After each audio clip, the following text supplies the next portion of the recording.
Hello everybody, this is Eric Vierethaler, 92, aka Eric the Triceratops, here once again. So, there's been a lot of talk about a Spider-Man 4.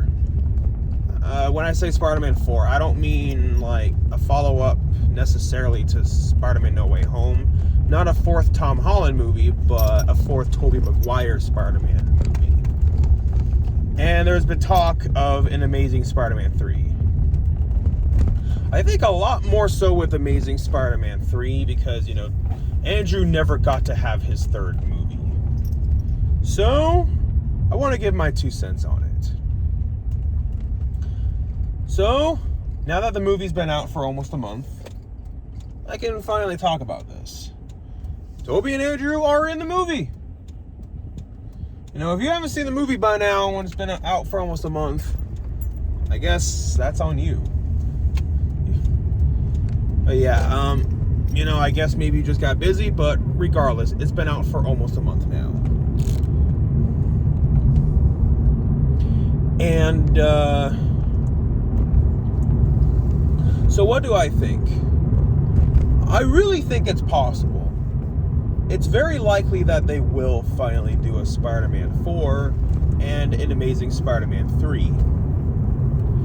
Because, this has been the biggest movie of the pandemic, the biggest movie of 2021. I mean, of course, they're going to want to capitalize on this success. So business-wise, it makes sense.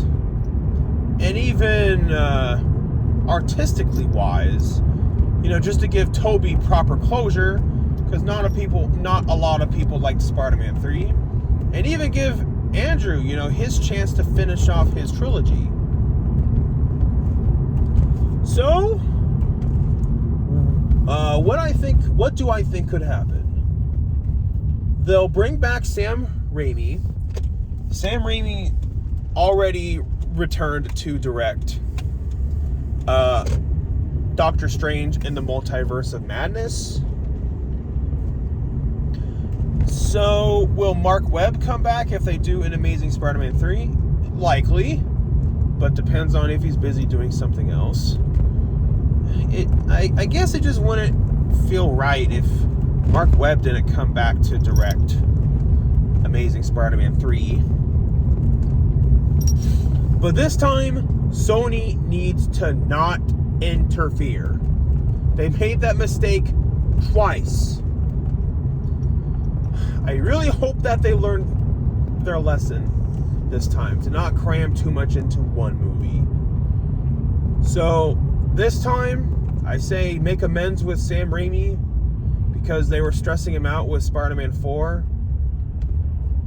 They wanted him to put in the Lizard when he didn't want to, and I guess good evidence for that is that we saw the Lizard as the villain in The Amazing Spider-Man 1. So, from my understanding, Sam Raimi was wanting to have Mysterio played by Bruce Campbell, which would make sense because of all of his cameos from the first 3 movies. That would make sense for Mysterio. That would be perfect. But from my understanding, Mysterio was only just going to have a cameo during, the beginning, where he gets arrested by, where he gets caught by Spider-Man and whatnot. The Vulture was going to be in it, going to be played by John Malkovich or Ben Kingsley. John Malkovich is perfect casting. I mean, he looks like he's ripped straight out from the comics. I mean, that's such good casting. Ben Kingsley would have been good too, but John Malkovich looks way more like the comics. And Anne Hathaway was going to be in it as Felicia Hardy, known as Black Cat in the comics, but in the movie, she was not going to be Black Cat. She was going to be the Vultress. That's kind of stupid if you were to ask me. So if they do finally make Spider-Man 4, please don't make her the Vultress. What's the point then? Why even call her Felicia Hardy then? Similar to how when they were going to make Batman Triumphant, Harley Quinn was going to be the Joker's daughter instead of the Joker's girlfriend. That's just dumb. Why make that big of a change? Sometimes I don't mind changes, but that change is just dumb. It just doesn't make any sense. So yeah, this time, give Sam Raimi more creative control. That probably will get him more likely to come back for Spider-Man 4. And Sam Raimi did say he wanted to make Spider-Man 4 the best out of all of them. So, let him finally have his chance. Now, business-wise, it makes sense to do it, so do it. If they do Spider-Man 4, will Danny Elfman come back? I don't know. Apparently, him and Sam Raimi, or the studio or whatever, had some disputes, and that's why he didn't come back for Spider-Man 3. So if not, I guess I could bring Christopher Young, who did Spider-Man 3. It would be nice to get Danny Elfman back. But yeah, they definitely need to bring back the original cast, which I am more than certain they will be willing to come back. Kristen Dunst, Toby, all of them. Sure that they will come back. But yeah, because Sam Raimi's getting pretty old now, and Toby's almost 50. And of course, if they want to do a Spider-Man 5, I would be happy to see that. It's just that what I'm saying is that, they're not going to be able to have that chance forever. What I'm saying is that now is the time. What will the story be? I guess follow the original storyline they had in mind for Spider-Man 4 in the first place. What Sam Raimi had in mind in the first place. But in my opinion, just cut out the Fortress crap. You want to have Black Cat, fine. But not as the Fortress. Apparently there's going to be something in the script about Mary Jane and Peter breaking up, but now we know that in No Way Home, he said that him and MJ made it work. So cut that out. Yeah, so that's my opinion on Spider-Man 4. What about Amazing Spider-Man 3?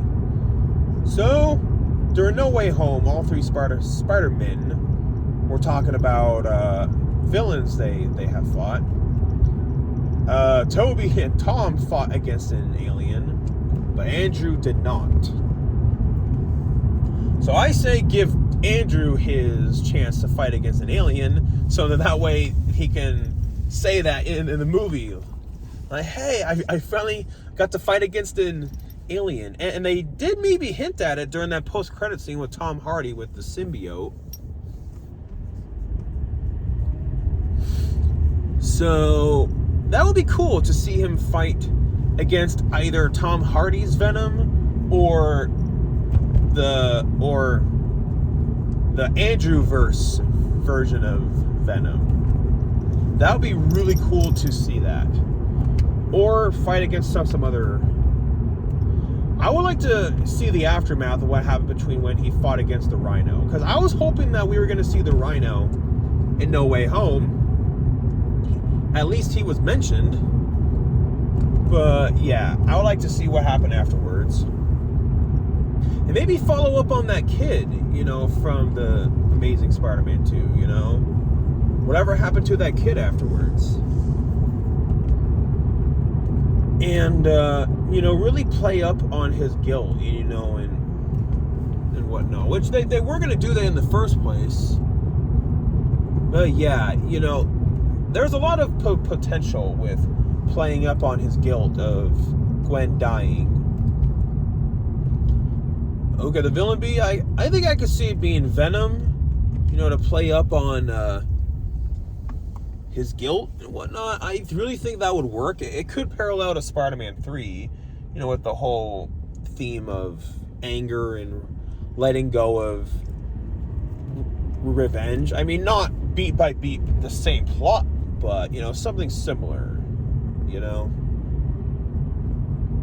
What other villains could be used?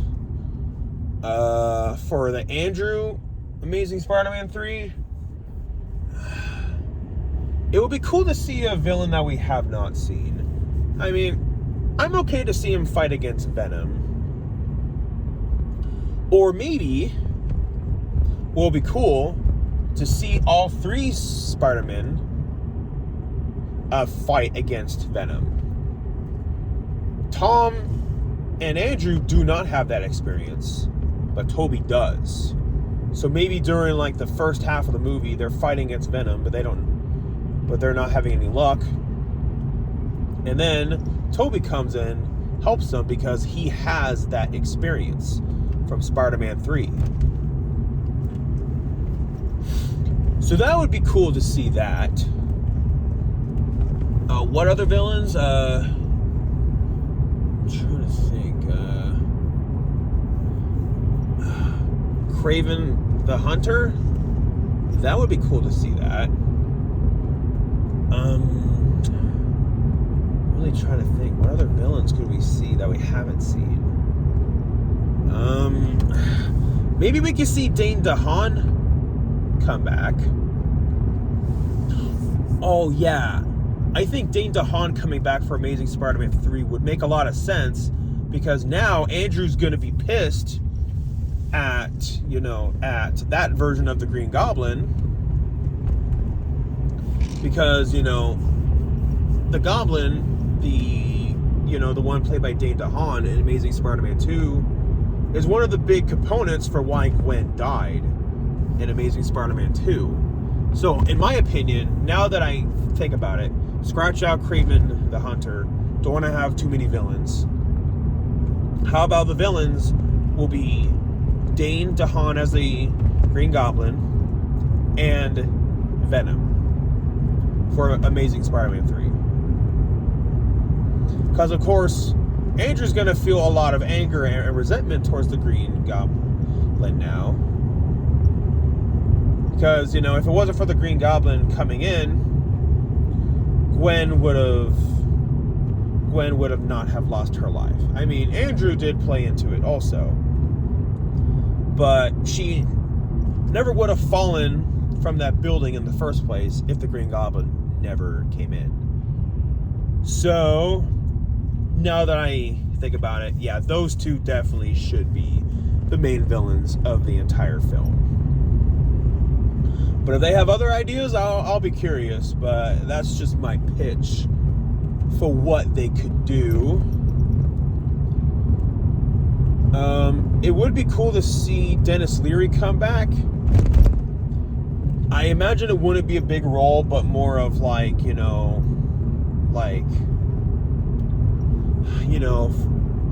for some dream sequences and whatnot, because he made Peter, the Andrew version, promised that he would keep Gwen out of all of that, but then he broke that promise, and then Gwen died. So I really can see them playing up on his guilt by doing that, by having flashback or dream sequences.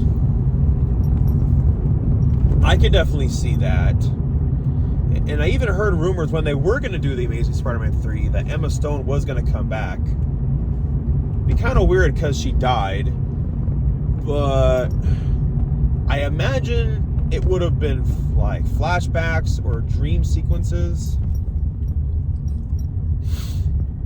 Or maybe because of the multiverse now, maybe Emma Stone could come back. The same character, just not from the Andrewverse, just from another dimension. Just by coincidence, it's nearly the same Gwen, the same actress. Holy crap!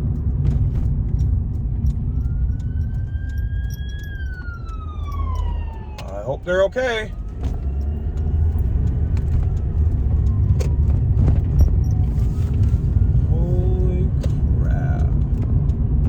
What happened there, but regardless, I hope they're okay. Caught my attention.